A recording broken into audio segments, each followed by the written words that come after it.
Shalom Bapak Ibu saudara kasih Tuhan, selamat sore, selamat malam. Hari ini Selasa 20 Juni 2023. Mari kita persiapkan hati kita untuk kita masuk dalam pemberitaan firman dalam acara pesan gembala. Ya, mari kita awali di dalam doa. Segala puji, hormat, syukur kami naikkan kehadirat-Mu, Bapa yang kami sembah, kami agungkan dalam nama Tuhan Yesus Kristus. Kami bersyukur atas penyertaan dan pimpinan-Mu sepanjang hari. Dan saat ini Tuhan, kami mau belajar sebagai kebenaran firman-Mu. Urapi hamba-Mu, taruh perkataan dalam mulut bibir hamba-Mu, biar apa hamba-Mu sampaikan akan menjadi berkat bagi banyak orang. Terpuji nama-Mu kekal selama-lamanya. Di dalam nama Tuhan Yesus Kristus kami berdoa dan ucap syukur. Haleluya. Amin. Bapak Ibu saudara kasih Tuhan, ya, pada malam hari ini kita akan belajar dari kehidupan ya seorang yang salah satu tokoh perjanjian lama yang sangat kita kenal ya, karena Alkitab katakan ya, dia adalah seorang yang benar dan tidak bercela di antara orang-orang sejamannya. Dia adalah orang yang hidup bergaul dengan Allah, bergaul karib dengan Allah. Itulah sosok Nuh ya. Kita sosok Nuh, kita tahu ya, ketika kita berbicara tentang sosok Nuh, kita ingat akan air bah ya, di mana penghukuman Allah atas kejahatan orang-orang, atas kejahatan yang dilakukan oleh orang dunia ini. Tuhan menghukumnya lewat air bah, dan hanya Nuh dan keluarga besarnya yang selamat. Ya.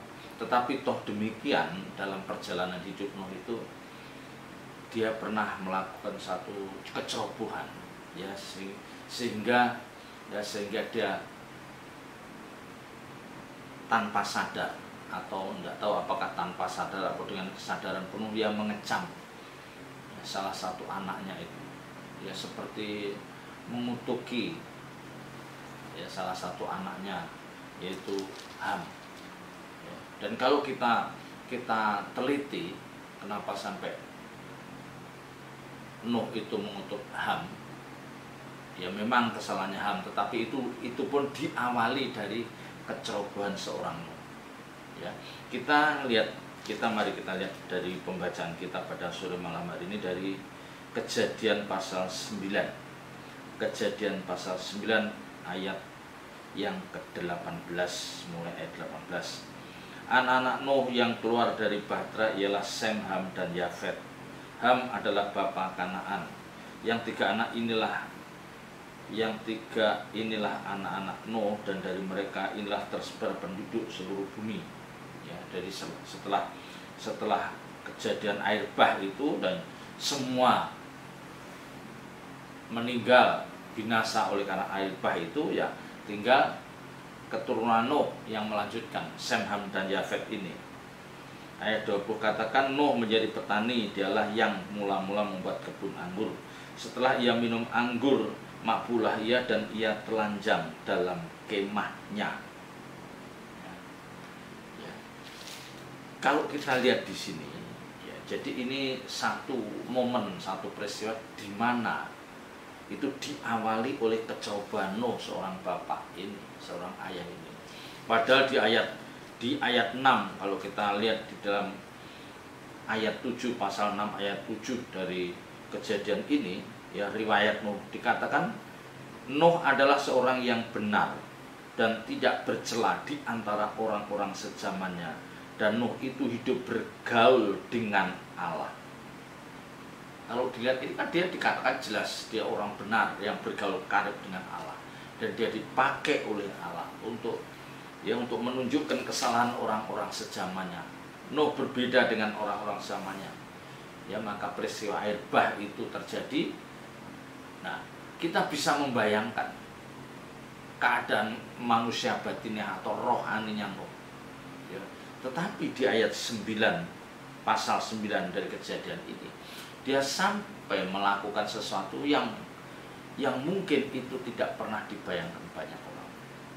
Ya, dia minum anggur, ya bukan salah minum anggur, tidak apa-apa, tetapi sebatas secukupnya, jangan sampai dia mabuk. Ya, karena Alkitab katakan janganlah kamu mabuk oleh anggur, tapi hendaklah penuh dengan roh.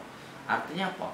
kesukaan dunia itu jangan sampai membuat kita ini terlena, ya, terlena sehingga mengabaikan kehendak roh, ya, keinginan di dalam nurani kita yang itu ditaruh Tuhan. Ya, jadi maka Alkitab katakan roh memang penurut, daging lemah. Ya, roh memang penurut, daging lemah. Jadi mestinya Nuh bukan tidak tahu kalau mabuk itu tidak boleh, pasti tahu dia. Ya, pasti tahu. Tetapi mungkin karena dia keasikan minum anggur itu, atau situasinya seperti apa kita tidak tahu. Yang jelas Alkitab katakan sampai dia mabuk dan telanjang dalam kemahnya. Ya, ini satu kecerobohan, keteledoran yang dilakukan oleh Nuh, orang yang dulunya adalah orang yang dipuji oleh Allah, ya, orang yang sangat dihormati.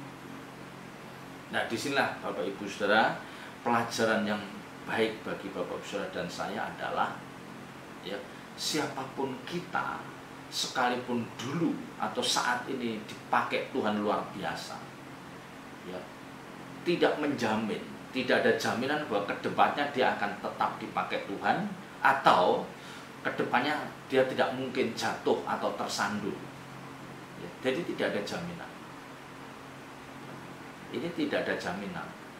Jadi siapapun kita, ada kemungkinan kita bisa jatuh, kita bisa lemah, ya, kita bisa teledor, kita bisa melakukan sesuatu yang itu tidak pernah kita rancang, mungkin, ya, kan tidak mungkin dalam benak Nuh itu dia akan merancang, aku nanti mau minum anggur, aku nanti mau mabuk, aku nanti akhirnya telanjang. Kan pasti itu tidak mungkin ada dalam pikiran, dalam benak, dalam hati Nuh, kan tidak mungkin.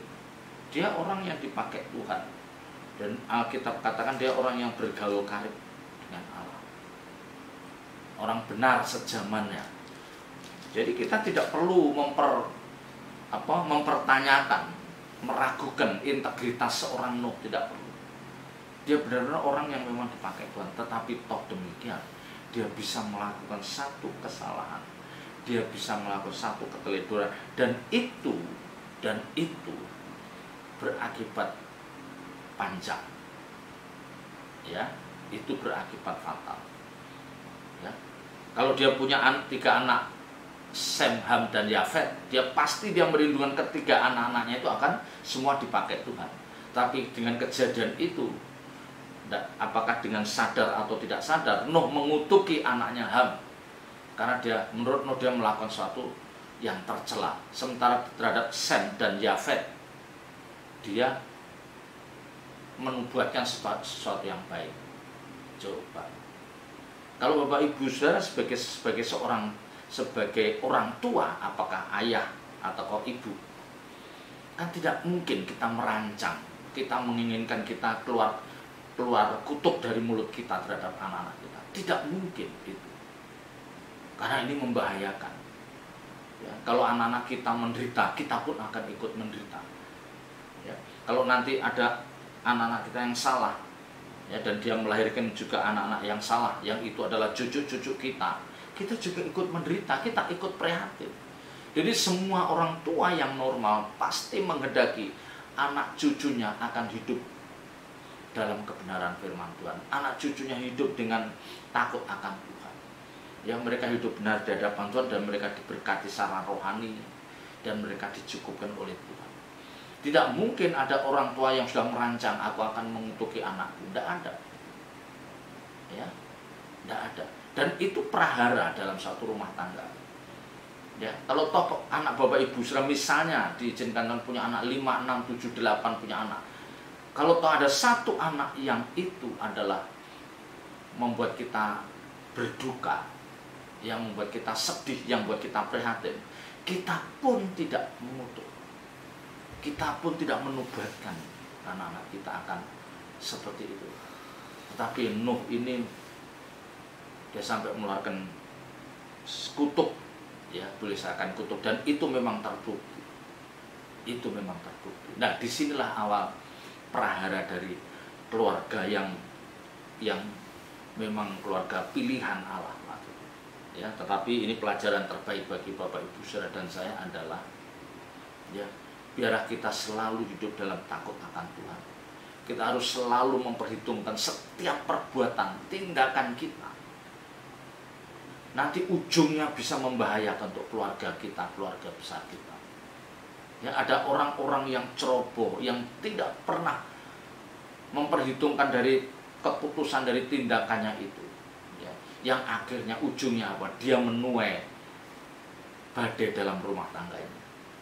Ya kan, kita sering melihat ada rumah tangga muda yang dipakai Tuhan, yang diberkati jasmani, ya dicukupkan, ya, tetapi karena yang si suami itu ya hidupnya belum benar-benar takut akan Tuhan, ya mereka mungkin orang percaya, mereka juga ke gereja, bisa jadi mereka juga seorang pelayan, tapi karena hidupnya tidak dalam pimpinan Roh Kudus, dia membuka celah, ya dia membuka celah untuk iblis masuk dalam kehidupannya.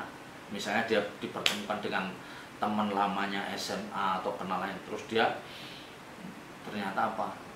Curhat menjadi akrab, ya, dan hubungan itu berkepanjangan, dan akhirnya dia bisa meninggalkan istrinya. Ya, dia sepertinya rela, ya, rumah tangganya berantakan karena keputusannya. Ya kan, kita sering lihat kehidupan orang-orang terkenal yang seperti itu karena godaan seorang Will atau wanita idaman lain atau pria idaman lain yang membuat rumah tangga itu berantakan.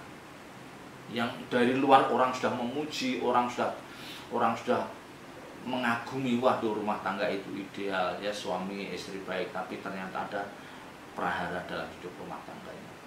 Ya. Pasti orang-orang ini yang jatuh ini dia tidak mungkin merancang.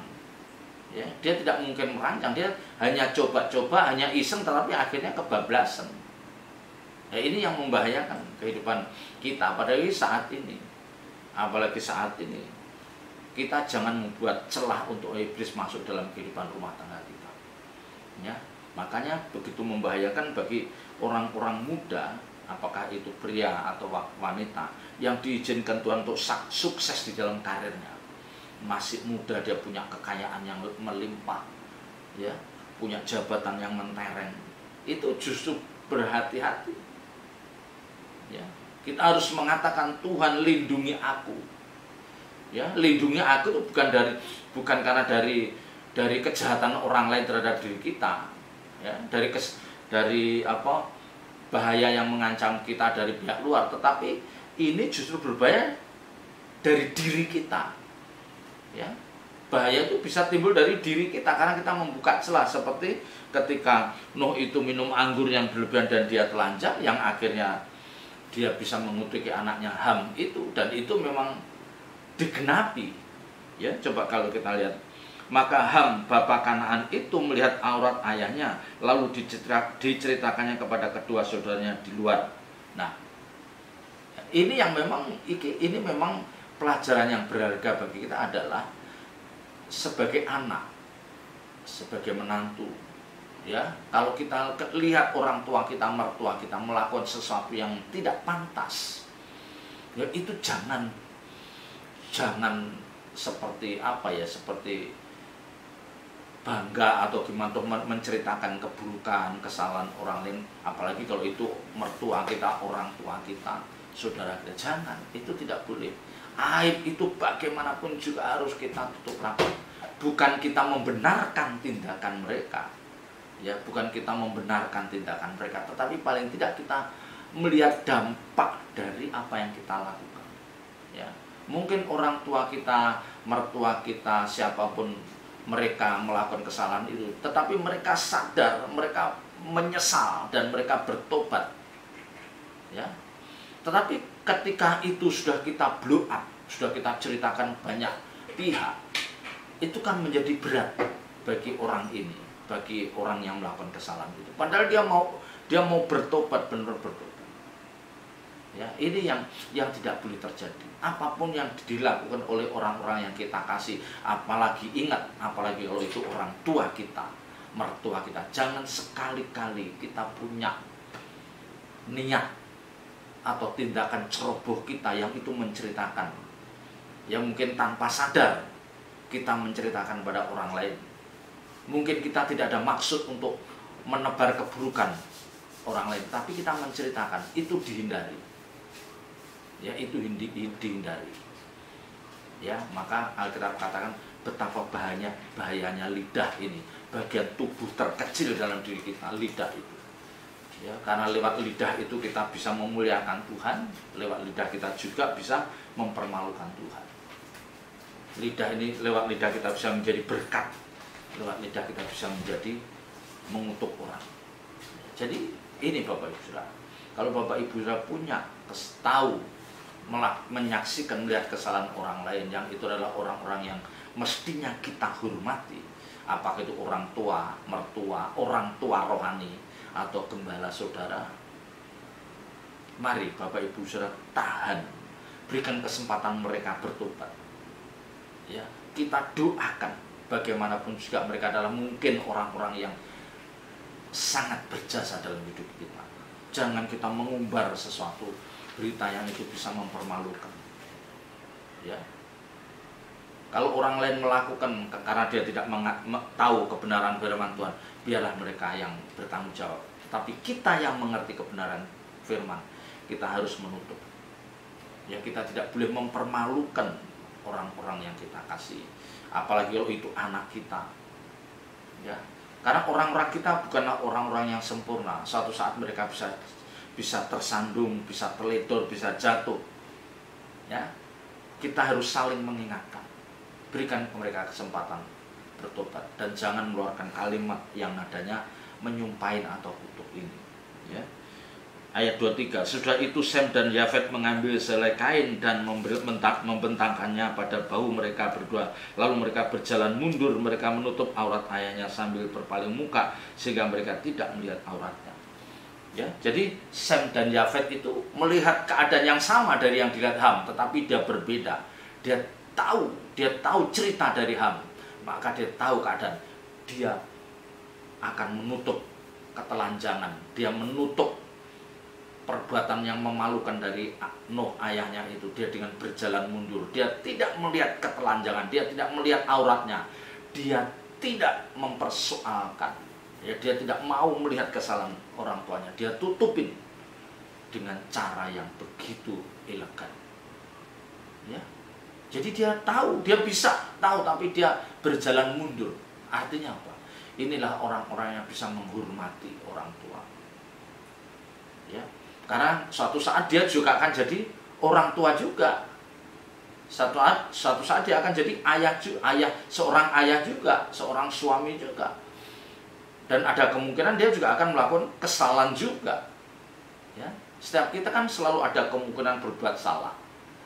Ya, tapi dua anak itu begitu menghormati orang tua, dia menutup apa yang itu cukup atau sangat mempermalukan orang tuanya, dia tutup dan dia tidak cerita kemana-mana.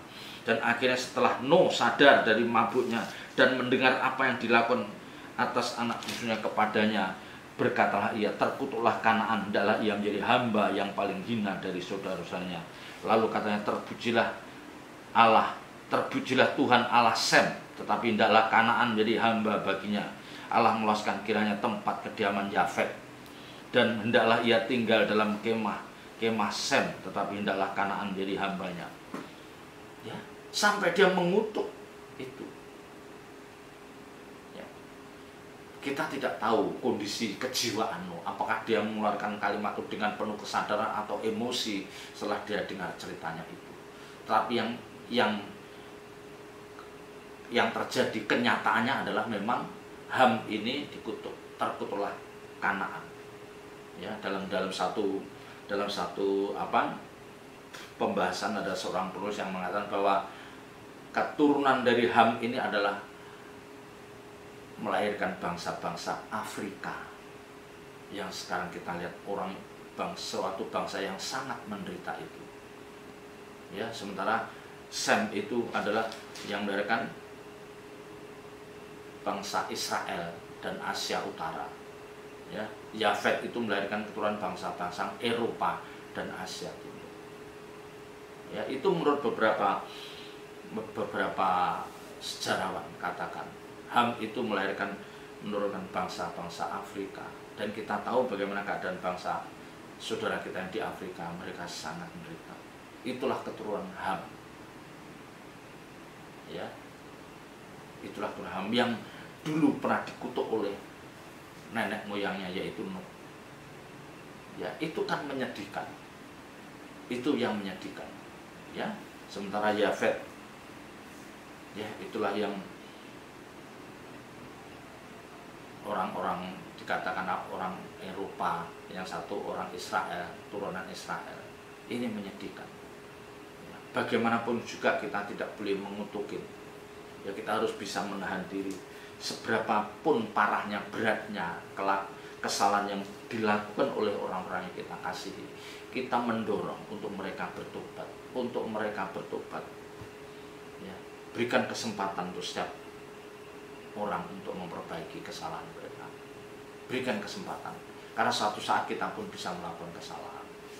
Ya, maka dari kebenaran pada sore malam hari ini yang saya renungkan adalah, mari kita tetap hidup dalam kebersatuan, kerukunan di dalam Tuhan. Ya, kalau kita ada kerukunan, kita ada kesamaan, kebersamaan di dalam Kristus, kita bisa menerima kesalahan orang lain. Kita bisa memaklumi. Ya, bukan kita membenarkan, bukan kita melegalisir. Ya, bukan kita menutup mata, tapi jangan kita sampai kita mengutuk, sampai kita menyumpahi, sampai kita mengisolir mereka, jangan. Ya, bagaimanapun mereka adalah keluarga besar kita. Ya, ini pesan yang harus kita tangkap. Ya, kita tidak ada jaminan bahwa kita akan menjadi orang-orang yang sempurna. Ya, orang-orang yang tidak akan pernah bersalah. Ya, olehnya mari kita belajar. Jangan membuka celah. Jangan membuka celah untuk iblis masuk di dalam hidup kita. Ingat, ya, keadaan akhir zaman itu banyak orang percaya yang tanpa sadar atau mungkin di luar kesadarannya, dia membuka celah. Dia membuka celah untuk kuasa kegelapan menguasai hidup kita, yang akhirnya dia bisa menyeret kita untuk kita keluar dari hidup jalur firman. Ya, kita keluar dari hidup dalam kebenaran firman. Nah, kita terseret. Ya, kita tersandera. Ya, seperti anak-anak atau ada orang-orang yang terjerat pada jaringan narkoba. Mungkin dari awal dia tidak pernah membayangkan akan akibat buruk dari masuk pergaulan itu. Tetapi setelah dia masuk, ternyata dia seperti masuk perangkap yang tidak bisa keluar. Ya, maka yang terpenting adalah jangan beri kesempatan pada iblis. Ya, mari kita hidup dalam terus mohon pimpinan Roh Kudus. Ya, jangan ada orang yang merasa dirinya kuat, seolah-olah tidak akan bisa jatuh. Jangan. Kita semua perlu Tuhan. Kita semua perlu Tuhan. Kita harus saling mengingatkan. Ya, kita saling mengingatkan. Ya. Inilah kekristenan yang mestinya bisa ditunjukkan oleh semua kita. Ya, inilah kekristenan yang mestinya bisa ditunjukkan, ya, diperagakan dalam hidup orang-orang percaya akhir zaman ini. Kita banyak melihat pertikaian, ya, perselisihan di antara hamba-hamba Tuhan, di antara sesama anak Tuhan, yang sepertinya tidak bisa dihentikan. Tapi kalau kita mengerti kebenaran firman Tuhan, kalau kita ada di dalamnya, mari kita ngerem. Ya. Ingat, bagaimanapun juga mereka adalah saudara-saudara kita. Ya, jadi kalau Bapak Ibu Saudara sebagai orang tua, ya, kalau Bapak Ibu Saudara sebagai orang tua, berhati-hatilah. Ya, jangan kita membuka celah untuk iblis masuk dalam hidup kita. Jangan melakukan sesuatu yang nyerempet bahaya. Ini sangat berisiko. Ya, kalau Bapak Ibu Saudara sebagai anak-anak muda, ya, hormati kedua orang tuamu. Ya, mungkin orang tuamu bukan orang tua yang sempurna, bukan seperti orang tua yang engkau idealkan, engkau harapkan, tapi bagaimanapun juga mereka adalah orang tuamu. Dan Alkitab katakan, hormatilah kedua orang tuamu. Biar diberkati kamu dan umur panjang. Kesalahan orang tua itu bukan urusan anak-anak. biarlah orang tua bertanggung jawab terhadap Tuhan. Yang sebagai anak yang ada adalah menghormati, ya, menghormati, ya, menutup segala kekurangannya, ya, dan kita memberikan kesempatan untuk pada orang-orang yang kita kasih untuk bertobat dan memperbaiki diri. Ya, inilah perjuangan kita. Ya, selamat berjuang, Tuhan Yesus memberkati. Mari kita tutup dalam doa. Bapa di surga, kami sudah menyampaikan dalam firman-Mu, meteraikan firman dalam setiap hati kami. Jadikan kami jadi anak-anak yang takut akan Engkau, yang selalu hidup dalam pimpinan Roh Kudus, dan kami tidak membuka celah untuk iblis menguasai hidup kami. Terima kasih ya Bapa, dalam nama Tuhan Yesus Kristus kami berdoa dan mengucap syukur. Haleluya.